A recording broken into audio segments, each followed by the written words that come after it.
অবশ্যই এখানে কিছু ইসলামিক কথা উঠতে হলো।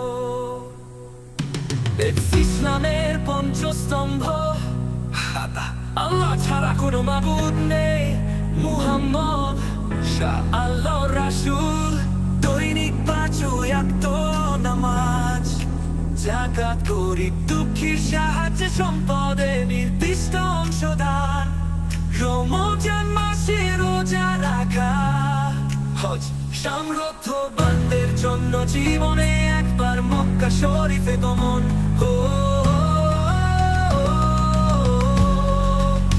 হাদিস থেকে রাসূলুল্লাহ বলেছেন, তোমাদের মধ্যে উত্তম সে ব্যক্তি যে অন্যদের জন্য উপকারী হয়।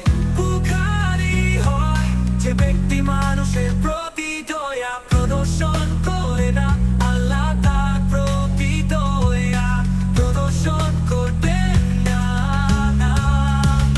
মুসলিম।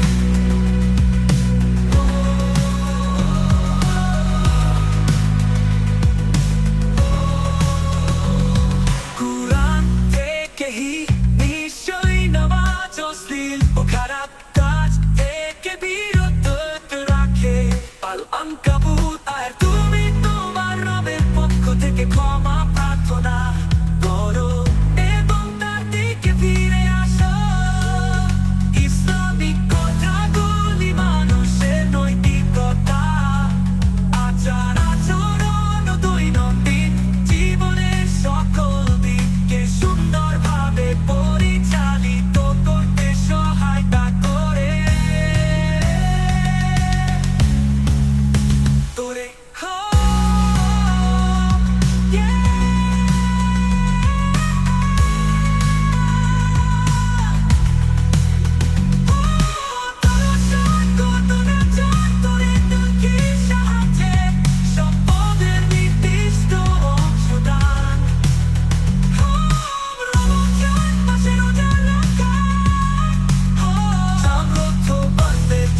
জীবনে একবার মক্কা শরীফে গমন। হাদিস থেকে রাসূলুল্লাহ বলেছে, তোমাদের মধ্যে উত্তম সে ব্যক্তি যে অন্যদের জন্য উপকারী হয়। যে ব্যক্তি মানুষের প্রতি দয়া প্রদর্শন করে না, আল্লাহ তার প্রতি দয়া প্রদর্শন করবেন না। মুসলিম কুরআন থেকে নিশ্চয়ই